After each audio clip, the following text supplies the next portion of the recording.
cuando mi esposo me tiró el papel del divorcio en la cara y me gritó que me largara de su casa con mi hija enferma, que él lo quería todo y que no nos soportaba más, no derramé ni una lágrima. Lo miré directo a los ojos mientras él esperaba verme derrumbada, suplicante como siempre. Pero esta vez algo había cambiado dentro de mí. Recogí ese papel del suelo con calma, lo doblé cuidadosamente y le dije que estaba de acuerdo con todo. Él sonrió con esa arrogancia que yo conocía tan bien, pensando que había ganado. Su amante estaba recostada en el sofá que yo había pagado, riéndose de mí, mirándome con desprecio. Mi esposo la abrazó frente a mí y dijo que por fin se libraría de la vieja estorbosa que le había arruinado la vida. Salí de esa casa con mi hija Sofía, quien a pesar de su leucemia encontró fuerzas para apretarme la mano. Nos fuimos sin hacer escándalo. Él nunca imaginó que yo ya había movido cada pieza en el tablero. Durante meses fingí ser la esposa sumisa y derrotada, mientras preparaba el golpe que le cambiaría la cara para siempre. El día de la audiencia final llegó más rápido de lo que él esperaba. Ahí estaba Roberto con su traje nuevo, el que seguramente le compró esa mujer con el dinero que él sacaba de nuestras cuentas. Su abogado lucía confiado, con esa sonrisa prepotente de quien cree tener todas las cartas ganadoras. Pero cuando mi abogada comenzó a hablar y puso sobre la mesa el primer documento, vi cómo la sangre abandonaba el rostro de su representante legal. Roberto palideció cuando escuchó las palabras herencia, propiedades y cuentas bancarias internacionales. Su boca se abrió, pero no salió ningún sonido. La jueza levantó la vista de los papeles y lo miró con una mezcla de sorpresa y decepción. Ese fue el momento exacto en que Roberto comprendió que había subestimado a la mujer equivocada. Sigue mi historia hasta el final y comenta la ciudad desde donde me estás viendo para saber qué tan lejos ha llegado mi relato. Mi nombre es Mercedes y tengo 67 años. Sé que para muchos eso significa ser invisible, especialmente cuando tu marido encuentra a una mujer 20 años menor. Pero mi historia no trata sobre convertirme en invisible. Trata sobre cómo usé esa invisibilidad para proteger todo lo que realmente importaba. Conocí a Roberto cuando yo tenía 23 años. Él era el hijo del dueño de una pequeña ferretería en Puebla, y yo trabajaba como secretaria en una notaría. No éramos ricos, pero tampoco nos faltaba nada. Nos casamos después de 2 años de noviazgo en una ceremonia sencilla en la iglesia del barrio. Mi mamá me dijo ese día que el matrimonio era sacrificio y entrega, que una buena esposa siempre ponía a su familia primero. Y eso hice durante 44 años. 44 años preparando sus comidas favoritas, planchando sus camisas hasta que quedaran perfectas, cuidando de su madre cuando enfermó de diabetes y nadie más quería hacerlo. 44 años criando a nuestros hijos, Rafael y Daniela, prácticamente sola porque Roberto siempre estaba ocupado con el negocio. Cuando nació Sofía, mi nietecita hermosa, y le diagnosticaron leucemia a los 5 años, fui yo quien dejó todo para cuidarla. Daniela estaba destruida, apenas podía funcionar del dolor de ver a su hija así. Así que yo me convertí en la enfermera, la compañera de quimioterapias, la que limpiaba cuando vomitaba, la que le cantaba canciones de cuna a las 3 de la mañana cuando el dolor no la dejaba dormir. Roberto apenas visitaba el hospital. Decía que no soportaba ver a la niña así, que le dolía demasiado. Pero encontraba tiempo para sus partidas de dominó los viernes, para sus carnes asadas con los amigos los domingos, para sus escapadas de pesca cada mes. Yo nunca reclamé. Así me habían enseñado que debía ser.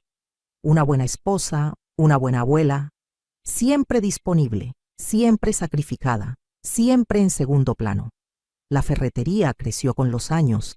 Roberto abrió 2 sucursales más en la ciudad. Yo llevaba la contabilidad desde casa, sin cobrarle ni un peso, mientras cuidaba de la casa y de Sofía.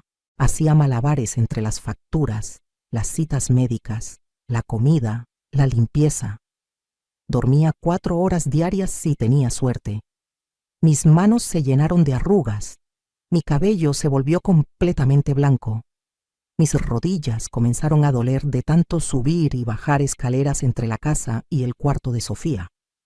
Pero seguía adelante, porque eso era lo que hacía una mujer como yo, seguir adelante sin importar qué. Mi papá murió cuando yo tenía 18 años y me dejó una casa vieja en Oaxaca que nadie quería. Estaba en tan malas condiciones que mis hermanos no pelearon por ella. Me la dejaron a mí casi como un favor. Durante años estuvo ahí, abandonada, mientras yo vivía mi vida en Puebla. Nunca le mencioné mucho a Roberto sobre esa propiedad. Para él era solo una casa vieja, sin valor en un pueblo olvidado. Lo que Roberto nunca supo, lo que nadie supo, era que mi papá también me había dejado unos terrenos cerca de esa casa. Terrenos que en ese momento no valían nada, pero que estaban registrados a mi nombre únicamente. Terrenos por los que nunca nadie preguntó, porque asumieron que si la casa no valía nada, el resto tampoco. Todo comenzó a cambiar hace 2 años. Roberto empezó a llegar tarde, muy tarde. El olor a perfume barato impregnaba sus camisas. Perfume que definitivamente yo no usaba.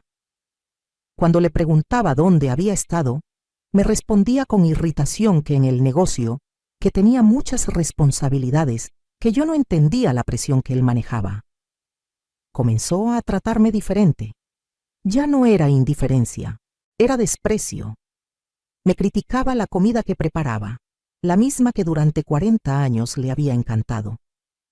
Decía que la casa estaba sucia cuando yo pasaba el día entero limpiando entre cuidar a Sofía. Se quejaba de mi apariencia, de mis canas, de las arrugas alrededor de mis ojos, de los kilos que había ganado durante años de comer sobras y dormir poco. Un día encontré un recibo de un restaurante caro en el bolsillo de su pantalón. Era por 2,000 pesos, una cena para 2 con vino francés y camarones. Ese mismo mes me había dicho que no había dinero para el medicamento nuevo que el oncólogo de Sofía había recomendado, uno que podría reducir los efectos secundarios de la quimioterapia. Yo pagué ese medicamento con mis ahorros personales, el dinero que había guardado moneda por moneda durante años. Cuando lo confronté sobre el recibo, me dijo que había sido una cena de negocios. Pero los negocios no se hacían en restaurantes románticos con velas y música en vivo un día de San Valentín. Comencé a notar más cosas. Llamadas que cortaba cuando yo entraba a la habitación. Mensajes que borraba inmediatamente. Una vez lo vi sonreír, mirando su teléfono con una ternura que hacía décadas no me dedicaba a mí. Mis hijos tampoco ayudaban mucho.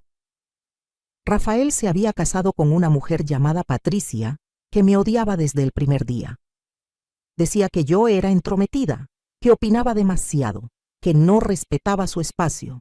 Todo porque una vez sugerí que no era buena idea que dejaran a su bebé de 3 meses con cualquier persona, mientras ellos se iban de fiesta cada fin de semana. Desde entonces, me excluyeron de sus vidas. Solo me llamaban cuando necesitaban dinero prestado o que cuidara al niño porque su niñera había faltado. Daniela estaba tan consumida por la enfermedad de Sofía que apenas registraba lo que pasaba a su alrededor. Su matrimonio se estaba cayendo a pedazos. Su esposo la había dejado porque no soportó la presión de tener una hija enferma. Ella trabajaba dobles turnos como maestra para pagar las cuentas médicas que el seguro no cubría. Yo era su único apoyo real. Así que ahí estaba yo, a mis 65 años en ese momento, cuidando de una nieta enferma, manteniendo una casa, trabajando en la contabilidad del negocio familiar sin pago y viendo cómo mi esposo se alejaba más cada día. Me sentía invisible, peor que invisible. Me sentía como un mueble viejo que ya no servía pero que todavía ocupaba espacio. La gota que derramó el vaso llegó una tarde de julio. Hacía un calor insoportable y el aire acondicionado se había descompuesto. Sofía había tenido un mal día, vomitando cada hora. Yo estaba exhausta, con mi ropa manchada, el cabello pegado a la frente por el sudor. Roberto llegó a casa a las 6 de la tarde. Temprano para su nueva rutina. Venía acompañado. Traía a una mujer de unos 40 años, con un vestido ajustado color rojo tacones altos, maquillaje perfecto. El cabello negro le caía en ondas brillantes sobre los hombros. Era todo lo que yo había dejado de ser hacía mucho tiempo, o más bien, todo lo que nunca tuve tiempo de ser porque estaba ocupada siendo esposa y madre. Roberto ni siquiera tuvo la decencia de parecer avergonzado. Me presentó a Jessica como su socia de negocios. Dijo que necesitaban recoger unos papeles de su oficina en casa. Ella me miró de arriba abajo con una sonrisa burlona.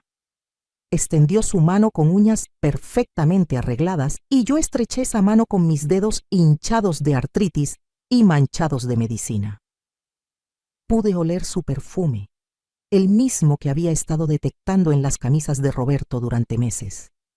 Se fueron a la oficina y cerraron la puerta. Estuvieron ahí dentro 45 minutos. Podía escuchar risas, murmullos. Cuando salieron, el cabello de ella estaba ligeramente despeinado y Roberto tenía esa expresión de satisfacción que yo conocía bien. Jessica se despidió de mí con un hasta luego, Mercedes, cuídate mucho, con un tono que destilaba condescendencia. Esa noche Roberto no cenó en casa. Dijo que tenía más reuniones de negocios. Yo me quedé ahí, en esa cocina, mirando la comida que había preparado enfriarse en el plato. Algo dentro de mí se rompió, pero no de la manera que esperarías. No lloré ni grité. Simplemente sentí una claridad fría y absoluta. Por primera vez en 40 y tantos años, dejé de preguntarme qué había hecho mal y comencé a preguntarme qué iba a hacer al respecto. A la mañana siguiente llamé a un abogado. No cualquier abogado, sino la mejor abogada de divorcios de Puebla, una mujer llamada Doctora Hernández que tenía reputación de ser implacable. Le conté todo. Ella escuchó en silencio, tomando notas. Cuando terminé, me miró por encima de sus lentes y me dijo: Mercedes, dime algo, ¿tienes bienes a tu nombre? Le hablé de la casa en Oaxaca. Le hablé de los terrenos. Me preguntó si Roberto sabía de ellos. Le dije que sabía de la casa pero que nunca le había dado importancia, que de los terrenos jamás había hablado con él, porque nunca parecieron importantes. Ella sonrió. Fue una sonrisa que me dio esperanza por primera vez en meses. Las cosas se empeoraron rápidamente en casa. Roberto ya ni siquiera intentaba esconder su aventura. Jessica llamaba a la casa a todas horas. Una vez contesté y ella me dijo que dejara de molestar a su hombre, que me hiciera un favor y desapareciera. Su hombre. Como si 44 años de matrimonio no significaran nada, como si yo fuera la intrusa en mi propia vida. Roberto comenzó a dormir en el cuarto de invitados. Luego comenzó a no llegar a dormir para nada. Los vecinos murmuraban. Doña Carmen de al lado dejó de saludarme, como si el adulterio de mi esposo fuera contagioso o de alguna manera culpa mía. En la iglesia las otras señoras me miraban con lástima. Esa lástima era casi peor que el desprecio. Mientras tanto, yo seguía con mi rutina. Cuidaba a Sofía, limpiaba la casa, preparaba comida que nadie comía. Pero ahora también hacía otras cosas. Me reunía con la doctora Hernández, investigaba, recopilaba documentos. Roberto pensaba que yo era tonta, que no entendía de negocios o de dinero. Ese fue su primer error. Yo había llevado la contabilidad de sus ferreterías durante años. Conocía cada número, cada cuenta, cada transacción, y comencé a notar irregularidades. Dinero que salía de las cuentas del negocio hacia cuentas personales.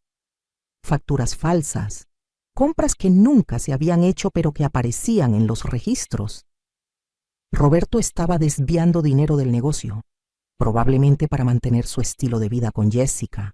Documenté todo, cada irregularidad, cada transferencia sospechosa. La doctora Hernández me explicó que esto podría ser crucial. Mientras yo hacía esto, también investigué sobre mis propiedades en Oaxaca. Resultó que la zona donde estaban mis terrenos se había desarrollado enormemente en los últimos años.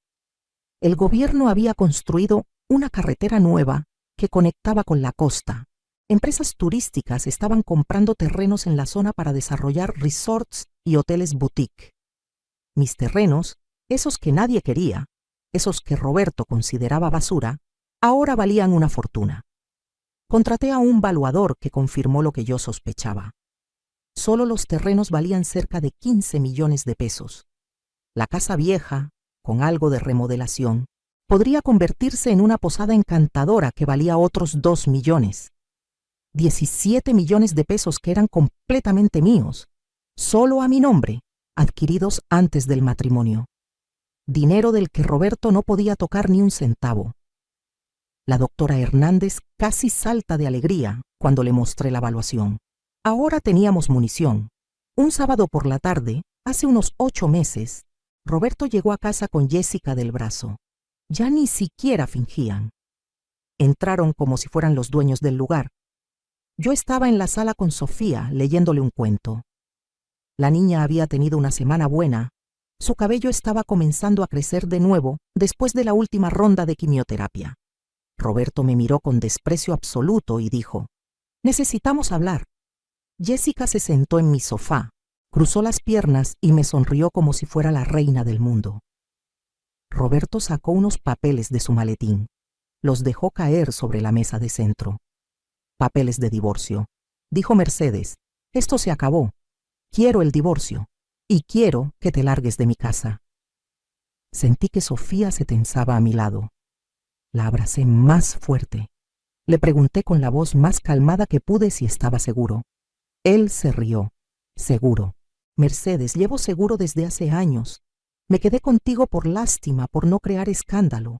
Pero ya me cansé. Mírate. Eres una vieja amargada y fea. No tienes nada que ofrecerme. Jessica es todo lo que tú nunca fuiste. Joven, bella, divertida. Ella me hace feliz». Jessica sonrió aún más. Se levantó y caminó hacia Roberto. Lo besó en la boca frente a mí, frente a mi nieta de 7 años. Luego me miró y dijo: «Lo siento, Mercedes, pero así es el amor. Cuando llega, llega. Y Roberto y yo nos amamos. Tú ya cumpliste tu tiempo». Le pregunté a Roberto qué pasaría con Sofía, con Daniela. Él se encogió de hombros. «Ese no es mi problema. Sofía no es mi nieta de sangre de todos modos. Es hija de Daniela, con ese bueno para nada que la abandonó. Y Daniela es lo suficientemente grande para cuidarse sola. Tú también. Arréglense como puedan. Yo quiero esta casa. Quiero las ferreterías. Quiero todo. Tú no pusiste nada en este matrimonio. Yo construí todo esto.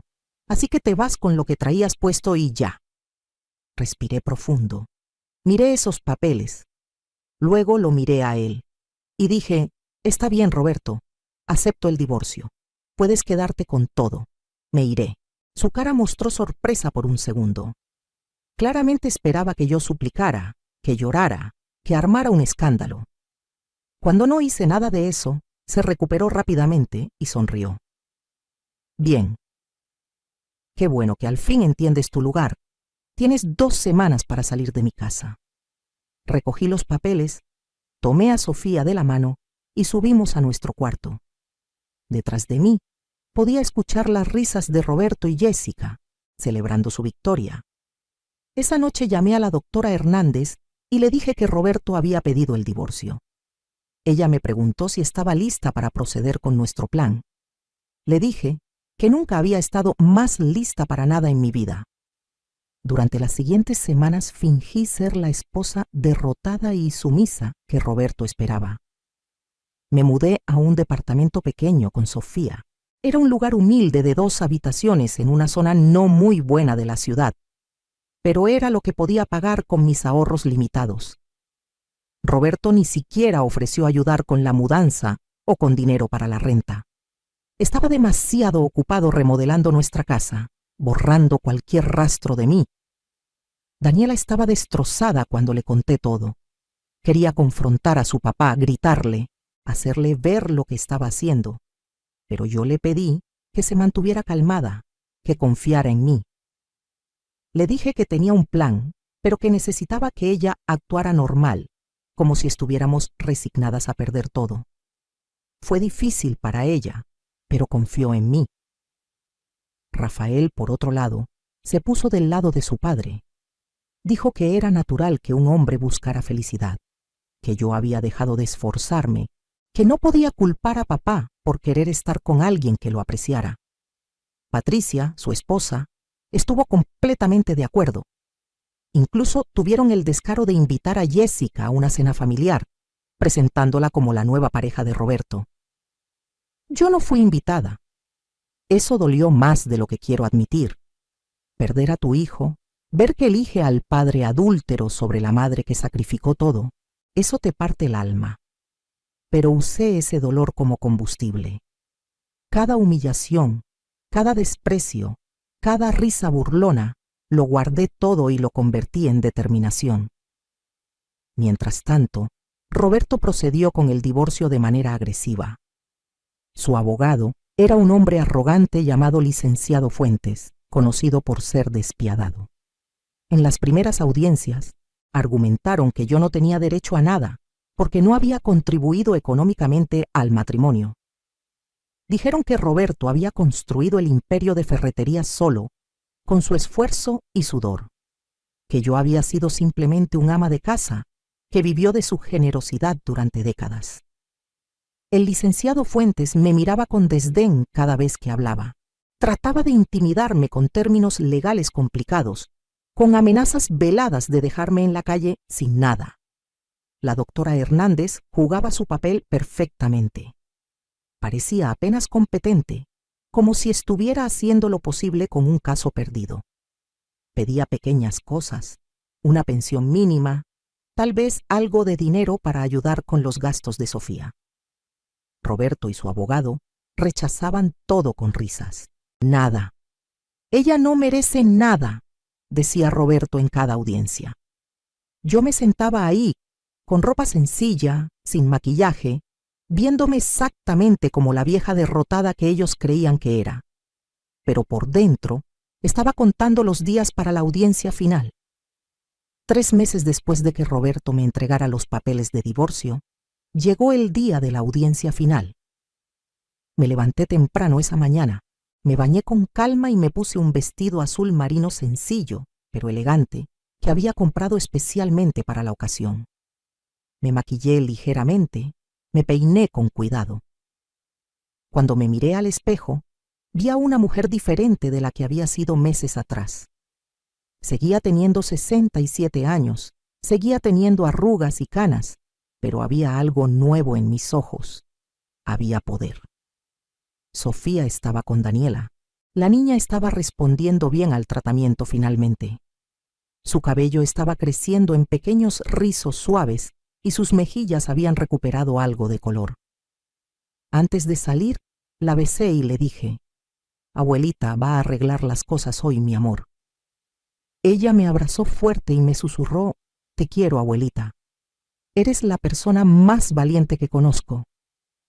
Esas palabras me dieron la fuerza final que necesitaba. Llegué al juzgado 30 minutos antes. La doctora Hernández ya estaba ahí, con 2 maletines grandes llenos de documentos. Me sonrió y me dijo: «Lista, Mercedes. Hoy cambiamos tu vida». Roberto llegó 15 minutos tarde como siempre, con Jessica colgada de su brazo. Ella llevaba un vestido rojo brillante completamente inapropiado para un juzgado, tacones de 10 centímetros y suficiente perfume como para ahogar a alguien. Roberto llevaba su mejor traje, el azul oscuro que yo le había regalado en nuestro 30º aniversario, y lucía una sonrisa de absoluta confianza. El licenciado Fuentes venía detrás de ellos, igualmente confiado, con su maletín de piel cara y su actitud de superioridad. Entramos a la sala. La jueza era una mujer de unos 50 años llamada Magistrada Ruiz, conocida por ser justa pero estricta. Había leído sobre ella, sabía que no toleraba tonterías y que tenía especial desprecio por los hombres que abandonaban a sus esposas después de décadas de matrimonio. Nos sentamos en nuestros respectivos lugares. Roberto y Jessica se susurraban cosas y se reían por lo bajo. El licenciado Fuentes organizaba sus papeles con movimientos precisos y ensayados. La doctora Hernández permanecía tranquila, con las manos sobre la mesa. La magistrada Ruiz entró y todos nos pusimos de pie. Ella se sentó, Nos indicó que hiciéramos lo mismo y abrió el expediente. Comenzó leyendo un resumen del caso. Un matrimonio de 44 años, sin acuerdo prenupcial, 3 propiedades compartidas, un negocio de ferreterías y una solicitud de divorcio presentada por el esposo que buscaba quedarse con todos los bienes argumentando que la esposa no había contribuido al patrimonio familiar. La magistrada levantó la vista y preguntó: ¿están estas afirmaciones correctas? El licenciado Fuentes se puso de pie y confirmó que sí, que su cliente Roberto Mendoza había construido todo el patrimonio familiar con su trabajo y esfuerzo, y que la señora Mercedes no tenía derecho legal a reclamar nada.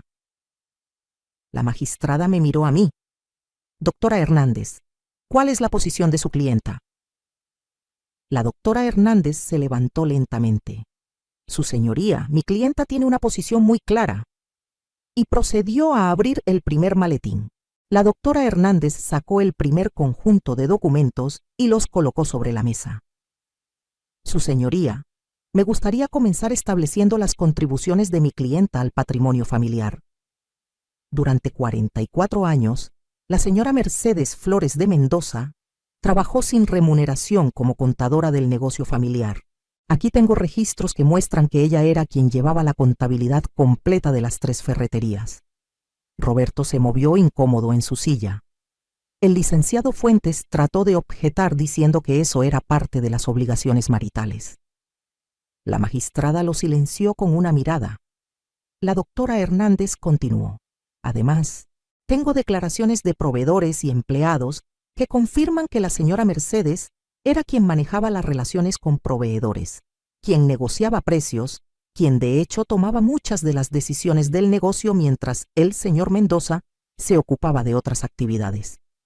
Puso sobre la mesa declaraciones firmadas y notariadas. Roberto comenzaba a verse menos confiado, pero eso no es todo. Su señoría, mi clienta también ha descubierto ciertas irregularidades en el manejo de las finanzas del negocio familiar. La doctora Hernández sacó otro conjunto de documentos: registros bancarios, copias de cheques, transferencias. Durante los últimos 3 años, el señor Mendoza ha estado desviando dinero de las cuentas del negocio hacia cuentas personales, un total de 2.300.000 pesos. El licenciado Fuentes se puso de pie de un salto. Esto es ridículo. Mi cliente tiene todo el derecho de manejar el dinero de su propio negocio como considere apropiado. La doctora Hernández sonrió. Cierto, licenciado, pero resulta que las ferreterías no están registradas únicamente a nombre del señor Mendoza. Dejó caer otro documento sobre la mesa, la escritura original de la primera ferretería, firmada hace 38 años. En esa escritura aparecíamos tanto Roberto como yo, como propietarios al 50% cada uno. Roberto se puso pálido. Yo nunca le había mencionado ese detalle. Había olvidado que cuando abrimos el primer local, el notario nos había sugerido poner ambos nombres para efectos fiscales. Durante casi 4 décadas, Roberto había operado como si fuera el único dueño, pero legalmente yo era copropietaria. Eso significa, su señoría, que mi cliente es copropietaria del negocio y que las transferencias no autorizadas que el señor Mendoza hizo constituyen apropiación indebida de recursos compartidos. El licenciado Fuentes estaba revisando frenéticamente sus propios papeles. Jessica ya no sonreía. Roberto me miraba con una mezcla de shock e ira. Pero la doctora Hernández no había terminado. Ahora bien, su señoría, pasemos a discutir los bienes personales de mi clienta. Roberto se rió nerviosamente. ¿Qué bienes personales puede tener ella? No tiene nada. La doctora Hernández abrió el segundo maletín. Sacó documentos, valuaciones, títulos de propiedad. Mi clienta es propietaria única de una casa y terrenos en Oaxaca, adquiridos por herencia antes del matrimonio y, por tanto, no sujetos a división de bienes gananciales. La magistrada tomó los documentos y comenzó a revisarlos. Roberto dijo con desdén: «Esa casa vieja no vale nada. Todos lo sabemos». La doctora Hernández sonrió más ampliamente. De hecho, señor Mendoza, esa propiedad ha sido valuada recientemente en 17 millones de pesos. El silencio que siguió a esa declaración fue absoluto. Roberto se quedó con la boca abierta. El licenciado Fuentes dejó caer el bolígrafo que sostenía. Jessica parecía haber dejado de respirar. La magistrada Ruiz levantó las cejas con interés y continuó leyendo los documentos de evaluación. 17 millones, repitió la magistrada. La doctora Hernández asintió. Así es, su señoría. La zona donde se encuentran estas propiedades ha experimentado un desarrollo turístico significativo en los últimos años. Los terrenos de mi clienta tienen frente de playa y acceso directo a la nueva carretera costera. Varias empresas hoteleras han expresado interés en comprarlos. Aquí tengo 3 ofertas formales, la más alta por 19 millones de pesos. Puso las cartas de oferta sobre la mesa. Roberto encontró su voz finalmente. Eso no puede ser cierto. Esos terrenos no valen nada. Mercedes me está mintiendo. Fabricó esos documentos. La magistrada lo miró con severidad. Señor Mendoza, estas valuaciones están certificadas por valuadores autorizados y las ofertas vienen de empresas legítimamente constituidas. A menos que tenga evidencia de fraude, le sugiero que controle sus acusaciones. Roberto se hundió en su silla. Podía ver su mente trabajando, calculando, dándose cuenta de que había cometido un error monumental. El licenciado Fuentes pidió un receso. La magistrada lo concedió. Nos levantamos y salimos al pasillo. Roberto me agarró del brazo con fuerza. Me dolió, pero no dije nada. Su cara estaba roja de ira. ¿Desde cuándo sabías que esos terrenos valían tanto? Le respondí con calma desde hace unos meses, Roberto. Cuando tú estabas ocupado con Jessica, yo estaba ocupada investigando mi futuro. Jessica se acercó y me gritó: eres una víbora, una mentirosa. Le estabas ocultando esto a tu esposo. Me reí. Era la primera vez que me reía genuinamente en meses. Le dije: Jessica, querida, Roberto no es mi esposo, es mi pronto ex esposo. Y no le oculté nada. Simplemente nunca preguntó. Asumió que yo no tenía nada de valor, como asumió tantas otras cosas sobre mí. La doctora Hernández intervino y nos separó. Le dijo a Roberto que se alejara de su clienta o presentaría cargos por intimidación. Volvimos a entrar a la sala. El licenciado Fuentes lucía significativamente menos confiado. Cuando la magistrada retomó la sesión, él pidió la palabra. Su señoría, mi cliente estaría dispuesto a llegar a un acuerdo. Quizás una división más equitativa de los bienes. La magistrada lo miró. Hace una hora su cliente insistía en que la señora Mendoza no merecía nada. ¿Qué ha cambiado? El licenciado Fuentes tragó saliva. Hemos reconsiderado nuestra posición dado que nueva información ha salido a luz. La magistrada se volvió hacia mí. Señora Mendoza, ¿está usted interesada en llegar a un acuerdo con su esposo? Me puse de pie lentamente. Toda la sala me miraba. Roberto con ansiedad, Jessica con odio, el licenciado Fuentes con nerviosismo, la magistrada con curiosidad, la doctora Hernández con orgullo. Hablé con voz clara y firme. Su señoría, hace 3 meses mi esposo me echó de la casa que compartimos durante 44 años. Me dijo que yo no tenía valor, que era vieja y fea, que no merecía nada. Me dijo que me largara con mi nieta enferma, que él no nos necesitaba ni nos quería. Delante de esa niña de 7 años con leucemia, besó a su amante y me dijo que yo ya había cumplido mi tiempo. No ofreció ayuda económica, no ofreció apoyo. Me dejó en la calle con lo puesto. Tuve que mudarme a un departamento pequeño. Tuve que usar mis ahorros para pagar el tratamiento de mi nieta, porque él se negó a ayudar. Durante 3 meses me ha humillado públicamente. Ha paseado a su amante por toda la ciudad. Ha hablado mal de mí con quien quiera escuchar. Ahora que descubre que tengo recursos, de repente quiere negociar. De repente quiere ser justo. Mi respuesta es no. No quiero ningún acuerdo con usted, señor Mendoza. La magistrada asintió. Entiendo su posición, señora Mendoza. Entonces procedamos con la división legal de bienes. La doctora Hernández se levantó nuevamente. Su señoría, me gustaría presentar evidencia adicional. Tengo aquí registros médicos que muestran los gastos de tratamiento de la nieta de mi clienta, gastos que mi clienta ha estado cubriendo sola. También tengo evidencia de que el señor Mendoza ha estado gastando recursos conyugales en su amante, facturas de restaurantes, hoteles, joyas, viajes. En total, aproximadamente 1.200.000 pesos en el último año. Jessica se puso de pie gritando: «Eso es privado. No tienen derecho a investigar nuestra relación». La magistrada la miró con frialdad. «Siéntese, señorita. Usted no es parte de este procedimiento. Si vuelve a interrumpir, la sacaré de la sala». Jessica se sentó, pero fulminaba con la mirada. La magistrada revisó toda la evidencia que la doctora Hernández había presentado. Después de varios minutos de silencio, habló. «He revisado toda la documentación presentada por ambas partes. Mi decisión es la siguiente. Las 3 ferreterías, siendo propiedad compartida según la escritura original, serán divididas de la siguiente manera. El 50% corresponde legalmente a la señora Mercedes Mendoza como copropietaria original.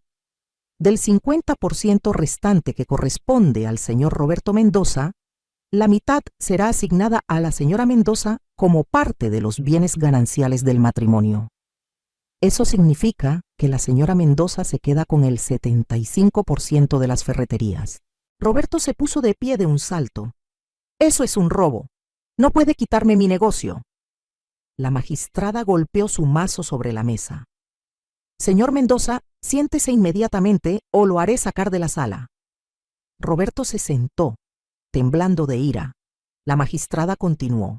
«La casa conyugal será otorgada a la señora Mendoza como compensación por los años de trabajo no remunerado en el negocio familiar y como compensación por los gastos médicos de su nieta que usted se negó a cubrir. El señor Mendoza tendrá 30 días para desalojar la propiedad». Jessica soltó un grito ahogado. Roberto estaba blanco como papel, pero la magistrada no había terminado. Adicionalmente, el señor Mendoza deberá reembolsar a la señora Mendoza la cantidad de 1.200.000 pesos, correspondiente a los recursos conyugales que gastó en su relación extramarital. Estos fondos deberán ser pagados en un plazo no mayor a 6 meses. El licenciado Fuentes intentó objetar. «Su señoría, esto es excesivo. Mi cliente quedará prácticamente en la ruina». La magistrada lo miró sin compasión. Su cliente eligió gastar recursos familiares en mantener una amante, mientras su esposa pagaba de su bolsillo el tratamiento médico de su nieta enferma. Su cliente eligió humillar y abandonar a una mujer que dedicó 44 años de su vida a su familia. Las consecuencias de esas decisiones son enteramente suyas. Ahora, con respecto a las propiedades en Oaxaca, dado que fueron adquiridas por la señora Mendoza antes del matrimonio, permanecen como su propiedad exclusiva. El señor Mendoza no tiene ningún derecho sobre ellas. Roberto hundió su cara entre sus manos. Jessica lo miraba con una expresión que mezclaba shock y algo más, algo que parecía cálculo. La magistrada revisó sus notas una vez más. «Hay algo más que me gustaría agregar. Señor Mendoza, he visto muchos casos de divorcio en mi carrera, pero pocos tan descarados como este. Usted no solo fue infiel, sino que fue cruel. Echó a su esposa de su hogar sin ningún apoyo. Se negó a ayudar con el tratamiento médico de una niña enferma. Gastó recursos familiares en lujos para su amante. Y luego tuvo el descaro de pedir que le dieran todo, asumiendo que su esposa no tenía recursos ni opciones. Me complace enormemente demostrarle que estaba equivocado. La sentencia es final. Buenos días».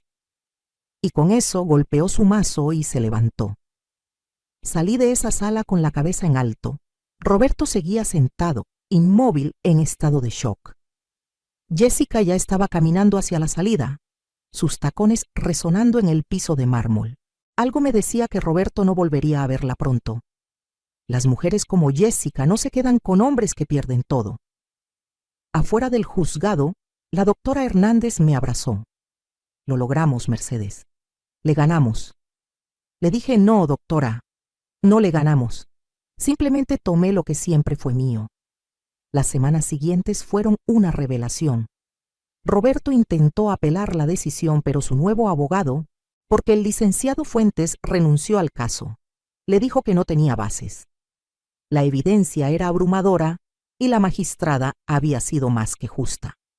De hecho, podría haber sido peor para él. Roberto tuvo que mudarse de la casa. No tenía a dónde ir porque había gastado tanto dinero en Jessica que sus ahorros personales estaban agotados. Terminó rentando un cuarto en una pensión del otro lado de la ciudad. Jessica, como predije, desapareció de su vida inmediatamente después de la sentencia. Alguien me contó que la vieron 2 semanas después del brazo de otro hombre, un empresario de la Ciudad de México. Roberto trató de llamarla, pero ella bloqueó su número. El amor eterno había durado exactamente hasta que el dinero se acabó. Yo me mudé de vuelta a la casa, mi casa ahora. Lo primero que hice fue cambiar todas las cerraduras. Luego contraté a unas señoras para que hicieran una limpieza profunda. Quería eliminar cualquier rastro de Jessica, cualquier olor a su perfume barato, cualquier recuerdo de esos meses horribles. Pinté las paredes de colores claros y alegres. Compré muebles nuevos. Convertí uno de los cuartos en un espacio especial para Sofía, con paredes de color rosa suave, estantes llenos de libros, juguetes, un escritorio para que hiciera su tarea. Daniela y Sofía se mudaron conmigo. Daniela había estado viviendo en un departamento diminuto, luchando para llegar a fin de mes. Ahora tenía un hogar real, espacio, seguridad. Sofía estaba feliz. Su salud mejoraba cada día. El nuevo tratamiento estaba funcionando y los doctores eran optimistas sobre su recuperación completa. Ver a esa niña correr por el jardín, riendo, con su cabello creciendo en rizos suaves, sanaba algo dentro de mí. Las ferreterías fueron otro tema. Yo ahora era la propietaria mayoritaria. Llamé a una reunión con todos los empleados. Les expliqué la situación. Les aseguré que sus trabajos estaban seguros y que, de hecho, planejaba expandir el negocio. Contraté a un administrador profesional, un hombre joven y honesto llamado Héctor, que tenía ideas frescas sobre cómo modernizar las operaciones. Implementamos un sistema de inventario digital. Abrimos una tienda en línea. Comenzamos a ofrecer servicios de entrega a domicilio. En 6 meses, las ventas habían aumentado un 30%. Roberto seguía siendo dueño del 25%, lo que le daba derecho a una parte de las ganancias. Pero ya no tenía voz en las decisiones. Cada mes recibía su cheque y cada mes, según me contaron, lo gastaba en alcohol y autocompasión. Rafael, mi hijo, finalmente vino a verme después de 3 meses de silencio. Tocó la puerta una tarde, solo, sin Patricia. Cuando abrí, se quedó parado ahí sin saber qué decir. Yo lo dejé entrar. Nos sentamos en la sala, en el sofá nuevo que había comprado. Él miraba alrededor, notando todos los cambios. Finalmente habló. Mamá, yo no sabía. No sabía sobre los terrenos, sobre el negocio, sobre cuánto habías contribuido. Patricia y yo pensamos que papá estaba siendo injusto, pero no imaginamos hasta qué punto. Le dije, Rafael, tu padre me echó a la calle, me llamó vieja fea y fedorenta delante de tu sobrina enferma, y tú lo apoyaste. Me invitaste a mí a ninguna cena familiar, pero invitaste a su amante. Él bajó la mirada. Lo sé. Y lo siento, mamá. No tengo excusa. Patricia estaba celosa de ti. Decía que siempre te metías en nuestra vida. Y yo dejé que eso nublara mi juicio. Soy tu hijo y debí defenderte. Le pregunté por qué había venido ahora. Él fue honesto, porque me di cuenta de que puedo perder a mi madre por apoyar a un padre que estaba completamente equivocado, porque mi hijo pregunta por su abuela y no sé qué decirle, porque vi a papá el otro día y está destruido, bebiendo, amargado, culpando a todos menos a sí mismo. Y no quiero terminar así. No acepté su disculpa inmediatamente. Le dije que necesitaba tiempo, que la confianza se construye lentamente, pero le permití empezar a visitarme. Poco a poco, durante meses, reconstruimos nuestra relación. Patricia nunca se disculpó, pero Rafael estableció límites con ella sobre cómo hablaba de mí. Era un comienzo. Daniela prosperaba. Con el estrés financiero eliminado, con apoyo real, con Sofía mejorando, ella comenzó a florecer. Volvió a sonreír, comenzó a salir con amigos. Incluso empezó a salir con un hombre bueno, un maestro de la escuela de Sofía que la trataba con respeto y cariño. Verla feliz me llenaba el corazón. Yo misma cambié de maneras que nunca imaginé. Contraté a una empleada doméstica que venía 3 veces por semana. No porque no pudiera limpiar mi propia casa, sino porque no quería. Después de 44 años limpiando para otros, decidí que merecía ayuda. Tomé clases de pintura, algo que siempre había querido hacer pero nunca había tenido tiempo. Resultó que era bastante buena. Mis pinturas de paisajes oaxaqueños comenzaron a llenar las paredes de la casa. Me uní a un grupo de mujeres de mi edad que se reunían los jueves para tomar café y compartir historias. Muchas de ellas tenían historias similares a la mía: esposos infieles, años de sacrificio sin reconocimiento, la lucha de encontrarse a sí mismas después de décadas de ser definidas solo como esposas y madres. Nos apoyábamos mutuamente, celebrábamos nuestras victorias, nos consolábamos en nuestras derrotas. Decidí qué hacer con las propiedades en Oaxaca. Rechacé las ofertas de compra de las empresas hoteleras. En su lugar, contraté a un arquitecto y a un constructor. Remodelamos la casa vieja de mi padre, convirtiéndola en una hermosa posada boutique de 6 habitaciones. Mantuvimos el carácter original de la construcción, pero la modernizamos con baños privados, aire acondicionado, camas cómodas. La llamé Casa Mercedes. En los terrenos, en lugar de vender, desarrollé un pequeño complejo de cabañas ecológicas. 8 cabañas construidas con materiales sustentables, diseñadas para mezclarse con el paisaje natural.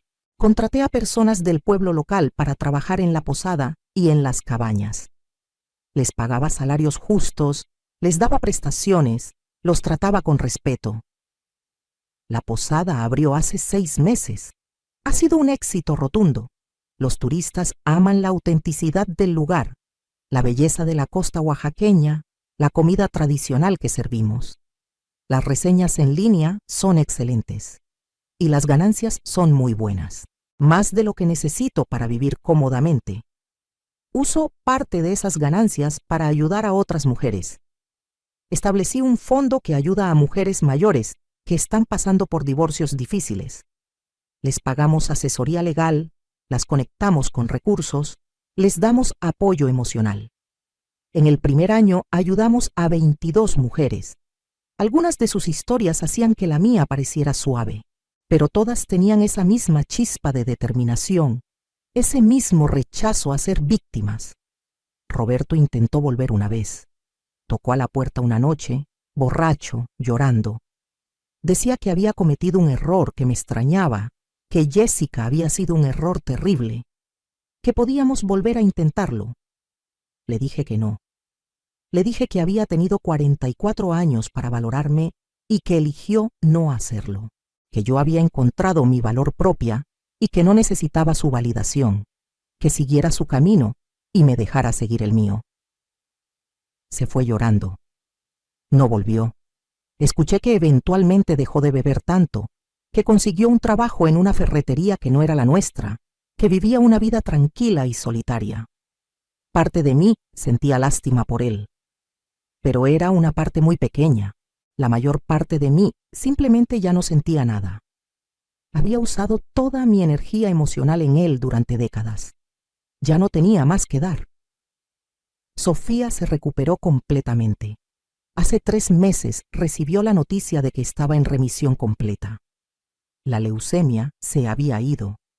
Lloramos de alegría las tres. Daniela, Sofía y yo, abrazadas en el consultorio del doctor. Sofía ahora tiene 8 años.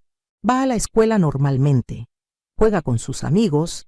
Es una niña normal y saludable.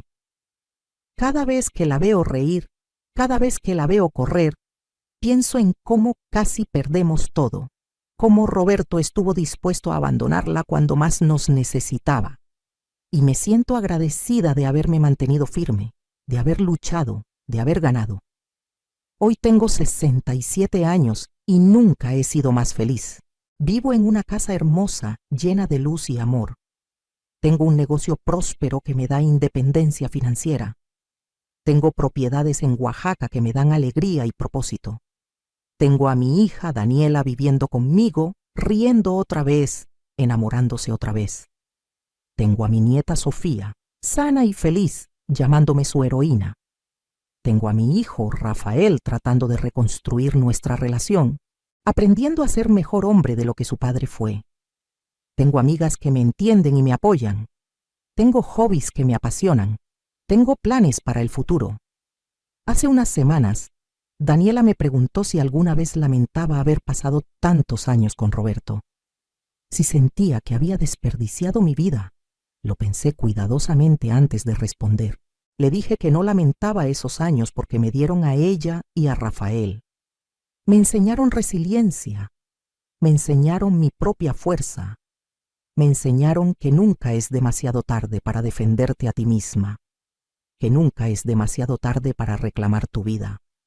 Roberto pensó que porque yo era mayor, porque tenía canas y arrugas, porque había dedicado mi vida a mi familia, era desechable. Pensó que podía reemplazarme con una versión más joven y que yo simplemente aceptaría mi destino. Ese fue su error fatal. Subestimar a una mujer que ha sobrevivido décadas de sacrificio, que ha criado hijos, que ha manejado negocios, que ha cuidado enfermos, es subestimar a una de las fuerzas más poderosas del universo. Somos sobrevivientes, somos guerreras, y cuando finalmente decidimos luchar por nosotras mismas, somos imparables. A todas las mujeres que están pasando por algo similar les digo esto. No acepten menos de lo que merecen. No crean cuando les dicen que no tienen valor porque son mayores, porque han cambiado físicamente, porque dedicaron años a su familia en lugar de a una carrera. Esos años tienen valor. Ese trabajo tiene valor. Ustedes tienen valor. Investiguen sus recursos. Conozcan sus derechos. Busquen ayuda legal competente. No se rindan porque alguien más decidió que ya no les sirven. Y si tienen activos que otros desconocen, si tienen habilidades que otros subestiman, si tienen fuerza que otros no ven, úsenlos. No para venganza, sino para justicia. No para destruir, sino para construir la vida que merecen. Hoy visité la tumba de mi padre por primera vez en años. Le agradecí por dejarme esos terrenos que nadie quería. Le dije que finalmente entendí por qué siempre me decía que guardara algo solo para mí, que nunca pusiera todo en manos de otra persona. Él lo sabía. Sabía que algún día podría necesitar mi propia base, mi propia seguridad. Y tenía razón. Anoche cené con mis amigas del grupo de los jueves. Les conté la versión completa de mi historia, todos los detalles. Cuando terminé, hubo un momento de silencio. Luego una de ellas, Guadalupe, levantó su copa de vino y dijo un brindis. Por Mercedes, quien nos recuerda que nunca es demasiado tarde para ganar. Todas levantaron sus copas. Brindamos, reímos, compartimos nuestras propias historias de triunfo y superación. Y me di cuenta de que esto era lo que había estado buscando toda mi vida sin saberlo. No la aprobación de un hombre, no el estatus de esposa perfecta, sino esta hermandad de mujeres fuertes, esta comunidad de sobrevivientes, esta red de apoyo mutuo. En mi casa ahora, sobre la chimenea de la sala, cuelga una de mis pinturas favoritas. Es un paisaje de Oaxaca al amanecer, con el sol saliendo sobre las montañas, bañando todo en luz dorada. Lo pinté la primera vez que visité mis propiedades después de la sentencia. Me paré en esa playa. Sentí la arena bajo mis pies, escuché las olas, olí el aire salado del mar y supe que estaba exactamente donde debía estar. Ese cuadro me recuerda cada día que después de la noche más oscura siempre viene el amanecer, que después de la tormenta más feroz siempre llega la calma, que después del invierno más frío siempre florece la primavera. Sofía a veces me pregunta sobre su abuelo. Le digo la verdad de manera apropiada para su edad, que a veces las personas toman malas decisiones, que esas decisiones tienen consecuencias.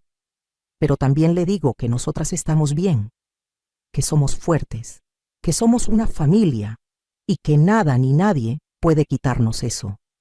Daniela ha empezado a ahorrar dinero para comprar su propia casa.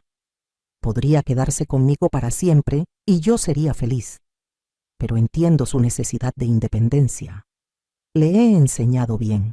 Sabe que una mujer debe tener siempre sus propios recursos, su propio espacio, su propia seguridad.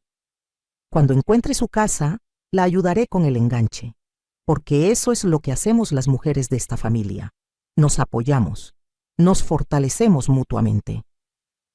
La semana pasada recibí una carta de una mujer llamada Rosa. Tenía 72 años y estaba pasando por un divorcio después de 50 años de matrimonio. Había leído sobre mi caso en el periódico local. Me escribió preguntando si podíamos hablar, si podía darle consejos. Nos reunimos en un café. Le conté mi historia completa. Le di el contacto de la doctora Hernández. Le hablé sobre el fondo que había establecido para ayudar a mujeres en su situación. Lloró. Me agradeció. Me dijo que había estado a punto de rendirse, de aceptar lo que su esposo le ofrecía, que era casi nada, pero que mi historia le había dado esperanza. Hace 2 días me llamó. Su abogada, usando estrategias similares a las que usó la doctora Hernández, había descubierto que Rosa tenía derechos sobre varias propiedades que su esposo había intentado esconder. La balanza había cambiado a su favor. Estaba llorando de alegría. Ese momento me confirmó algo que había estado sintiendo durante meses. Mi propósito ahora no es solo vivir mi mejor vida, aunque eso es importante. Mi propósito es ayudar a otras mujeres a reclamar las suyas. Estoy considerando escribir un libro sobre mi experiencia. No por vanidad, sino porque creo que hay miles, tal vez millones de mujeres en situaciones similares. Mujeres que han dedicado sus vidas a sus familias. Mujeres que son descartadas cuando envejecen. Mujeres que no conocen sus derechos o sus recursos. Mujeres que creen las mentiras que les dicen sobre no tener valor. Si mi historia puede ayudar aunque sea a una de ellas a defenderse, a reclamar lo que es suyo, a construir una nueva vida, entonces vale la pena compartirla. La doctora Hernández me animó a hacerlo. Dice que mi caso fue excepcional no solo porque gané, sino por cómo gané. Con preparación meticulosa, con paciencia estratégica, con uso inteligente de recursos que otros subestimaron. Dice que podría convertirse en un modelo para otras mujeres. Ya he empezado a hacer notas, recuerdos, documentos, lecciones aprendidas. Es un proceso emocional revivir todo, pero también es catártico. Cada palabra que escribo es como soltar otro pedazo del dolor, de la humillación, de los años de sentirme invisible. Esta mañana me desperté temprano y salí al jardín. El sol apenas estaba saliendo. Las flores que planté hace 3 meses están floreciendo. Rosas, jazmines, bugambilias. El aire olía dulce y fresco. Los pájaros cantaban. Sofía todavía dormía en su cuarto. Daniela también. La casa estaba en paz. Me senté en la banca del jardín que compré, la misma donde ahora paso las mañanas con mi café, y pensé en todo lo que había pasado. En la mujer que era hace un año, derrotada, humillada, sin saber cómo seguir adelante. Y en la mujer que soy ahora, fuerte, independiente, en control de mi destino. La transformación es asombrosa y está disponible para cualquier mujer dispuesta a luchar por ella. Roberto me hizo un favor, aunque nunca fue su intención. Me obligó a despertar. Me obligó a ver mi propio valor. Me obligó a luchar. Sin su traición, su crueldad, su arrogancia, yo podría haber seguido siendo la esposa sumisa y olvidada hasta el día de mi muerte. En cambio, me convertí en la protagonista de mi propia historia. Y esa es una historia que vale la pena contar. Entonces mi mensaje final es este. Si estás pasando por una traición, por un divorcio difícil, por una situación donde sientes que has perdido todo, escúchame. No has perdido. Todavía estás aquí. Todavía estás respirando. Todavía tienes poder, incluso si no puedes verlo ahora mismo. Investiga tus opciones. Conoce tus derechos. Busca ayuda profesional. Y sobre todo no creas cuando te digan que no tienes valor. Tienes todo el valor del mundo, solo necesitas reclamarlo. La audiencia en ese juzgado duró 2 horas, pero cambió el resto de mi vida. 2 horas donde finalmente me defendí, donde finalmente dije basta, donde finalmente tomé lo que era mío. Y ahora, cada día es una celebración de esa decisión. Cada mañana que me despierto en mi casa, cada vez que reviso las ganancias de mis negocios, cada abrazo de Sofía, cada sonrisa de Daniela, cada momento de paz y alegría es evidencia de que tomé la decisión correcta, que luchar vale la pena, que las mujeres de cualquier edad merecen respeto, dignidad y justicia. Ayer visité Casa Mercedes en Oaxaca. Había pasado un mes desde mi última visita. El lugar estaba lleno de huéspedes, una pareja de Argentina, una familia de Estados Unidos, 2 amigas de Monterrey celebrando sus 60 cumpleaños.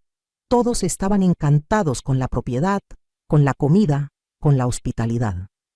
Me senté en la terraza mirando el océano y me sentí profundamente agradecida. Esa propiedad que nadie quería, esos terrenos que Roberto despreció, ahora me daban no solo ingresos, sino también propósito y alegría. Me quedé 2 días. Caminé por la playa, nadé en el mar. Comí pescado fresco. Hablé con los empleados sobre sus familias, sus sueños. Una de las camareras, Lupita, me contó que estaba ahorrando para estudiar administración hotelera. Le dije que cuando terminara sus estudios, tendría un trabajo esperándola como gerente. Lloró de agradecimiento. Le dije que las mujeres debemos apoyarnos mutuamente, ayudarnos a crecer. La última noche ahí, organicé una cena especial. Invité a todas las mujeres que trabajan en la propiedad, unas 12 en total. Cocineras, camareras, encargadas de limpieza, jardineras. Les preparé mi mole especial, el mismo que solía cocinar para Roberto y que nunca valoró. Ellas lo devoraron y me llenaron de cumplidos. Durante la cena compartimos historias. Muchas de ellas también habían pasado por matrimonios difíciles, esposos abusivos o negligentes, situaciones de pobreza y lucha. Pero todas eran sobrevivientes. Todas eran guerreras. Les conté mi historia completa por primera vez fuera de mi círculo cercano. Escucharon en silencio absoluto. Cuando terminé, una de ellas, doña Teresa, que tiene 75 años y trabaja en la cocina, dijo: «Esto es lo que necesitamos las mujeres. Necesitamos escuchar que es posible ganar, que no estamos condenadas a aguantar, que podemos cambiar nuestras vidas incluso cuando pensamos que es demasiado tarde». Esa noche, bajo las estrellas de Oaxaca, con el sonido del mar de fondo, sentí que había encontrado mi tribu. No solo mis amigas en Puebla, sino estas mujeres también. Y todas las mujeres que aún no conozco, pero que están luchando sus propias batallas. Todas estamos conectadas por la experiencia compartida de ser subestimadas, descartadas, pero también por la fuerza compartida de negarnos a permanecer derrotadas. Cuando regresé a Puebla, Sofía me recibió en la puerta corriendo. «Abuelita, te extrañé tanto. Cuéntame del mar». Me senté con ella y le mostré las fotos que había tomado. Le hablé de las tortugas que vimos anidando en la playa. Le prometí que pronto iríamos juntas, que le enseñaría a nadar en esas aguas cálidas. Sus ojos brillaban de emoción. Daniela me abrazó y me susurró: gracias, mamá, por todo, por nunca rendirte, por mostrarnos cómo ser fuertes. Le dije que no tenía que agradecer nada, que simplemente estaba haciendo lo que cualquier madre haría. Pero ella insistió: no, mamá, no cualquier madre habría hecho lo que tú hiciste. Muchas se habrían rendido. Tú luchaste y ganaste y nos salvaste a todas. Esta mañana recibí una llamada de Rafael. Me preguntó si podía visitarme con su hijo, mi nieto de 6 años, que casi no he visto en el último año. Le dije que sí, que siempre serían bienvenidos. Llegaron en la tarde. Mi nieto, Robertito, llamado así por su abuelo irónicamente, corrió hacia mí. Abuela, papá dice que tienes una casa en la playa. Es verdad. Le confirmé que sí. Le mostré fotos. Le prometí que podría visitarla pronto. Rafael se sentó conmigo mientras Robertito jugaba con Sofía en el jardín. Me dijo que había estado pensando mucho sobre todo lo que pasó, que se había dado cuenta de cuánto había absorbido de su padre, actitudes sobre las mujeres, sobre el matrimonio, sobre lo que es importante en la vida. Dijo que no quería que Robertito creciera con esas mismas ideas, que quería criarlo diferente, para valorar a las mujeres, para respetar el trabajo doméstico, para entender que el matrimonio es una sociedad de iguales. Le dije que me alegraba escucharlo, que nunca es demasiado tarde para cambiar, que el hecho de que reconociera sus errores ya era un paso enorme. Me preguntó si podía perdonarlo algún día completamente. Le dije que el perdón es un proceso, no un evento, que estábamos en camino, que su disposición a cambiar, a aprender, a ser mejor, significaba todo. Antes de irse, me entregó un sobre. Dentro había una carta escrita a mano. La leí después de que se fueron. Era una disculpa detallada, específica. No excusas, no justificaciones, solo reconocimiento de sus errores y compromiso de ser mejor. Al final escribió: mamá, cuando crezca espero ser la mitad de fuerte que tú. Te amo. Lloré leyendo esa carta, pero eran lágrimas buenas, lágrimas de sanación. Esta noche, mientras escribo estas reflexiones finales, Daniela y Sofía están en la sala viendo una película. Puedo escuchar sus risas. La casa está llena de luz, de calor, de amor. Afuera las luces de Puebla brillan en la distancia. En algún lugar de esta ciudad, Roberto está en su cuarto de pensión, probablemente solo, probablemente arrepentido. Pero eso ya no es mi problema, ya no es mi responsabilidad. Mi responsabilidad ahora es conmigo misma, con mis hijas, con mi nieta, con las mujeres que puedo ayudar. Tengo 67 años y siento como si mi vida apenas estuviera comenzando. Tengo planes. Quiero expandir Casa Mercedes. Tal vez abrir otra propiedad en un lugar diferente. Quiero que mi fondo de ayuda llegue a más mujeres. Quiero escribir ese libro. Quiero viajar. Quiero seguir pintando. Quiero seguir creciendo y lo haré, porque ahora sé algo que no sabía hace un año. Sé que soy capaz. Sé que soy fuerte. Sé que merezco felicidad. Y sé que nunca, nunca más permitiré que alguien me haga sentir menos de lo que soy. Entonces, para todas ustedes que están escuchando mi historia, les dejo con esto. ¿Qué harías en mi lugar?